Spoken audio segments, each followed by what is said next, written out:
Hi friends, అందరికీ ఎలా ఉన్నారు? బాగున్నారా? హోటల్ స్టైల్లో క్రిస్పీ కార్న్ ఎలా చేయాలో చూపిస్తాను. ఫస్ట్ కార్న్ని 70% బాయిల్ చేయాలి. కొద్దిగా సాల్ట్ యాడ్ చేసుకోవాలి. 70% బాయిల్ అయ్యాక వాటర్ అండ్ కార్న్ని సపరేట్ చేయాలి. కంప్లీట్గా డ్రై అయ్యాక దాంట్లోకి కొద్దిగా 3 స్పూన్స్ ఆఫ్ కార్న్ ఫ్లోర్ వేయాలి. సో అలా అయితేనే క్రిస్పీగా ఉంటుంది. నేనైతే 4 మెంబర్స్కి కార్న్ ఫ్లోర్ అయితే చేస్తున్నాను. సో 3 స్పూన్స్ కార్న్ ఫ్లోర్ వేసాక 1 స్పూన్ మైదా పిండి లేదా బియ్యం పిండి వేసుకోవాలి. నేనైతే ఇక్కడ బియ్యం పిండిని యాడ్ చేశాను. కార్న్ పౌడర్ అండ్ బియ్యం పిండిని బాగా కలుపుకోవాలి. కార్న్లో మంచిగా కలిపేసి ఒక 2 మినిట్స్ పక్కన పెట్టేసేయండి. ఒక కడాయి తీసుకొని దాంట్లో కొద్దిగా ఆయిల్ వేసేసి మనం కలుపుకున్న కార్న్ని కడాయిలో డీప్ ఫ్రై చేయాలి.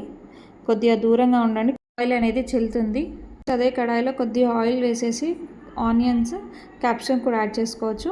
కొద్దిగా కారం అలాగే కొద్దిగా సాల్ట్ వేసేసి ఒక 2 మినిట్స్ కలుపుకొని ఆ తర్వాత మనం వేయించుకున్న కార్న్ ఉంటుంది కదా, ఆ కార్న్ని దీంట్లోకి కంప్లీట్గా మిక్స్ చేయాలి. కొద్దిగా కొత్తిమీర యాడ్ చేసేసి స్టవ్ ఆఫ్ చేయండి. చాలా టేస్టీగా క్రిస్పీ కార్న్ అయితే రెడీ అయిపోయింది.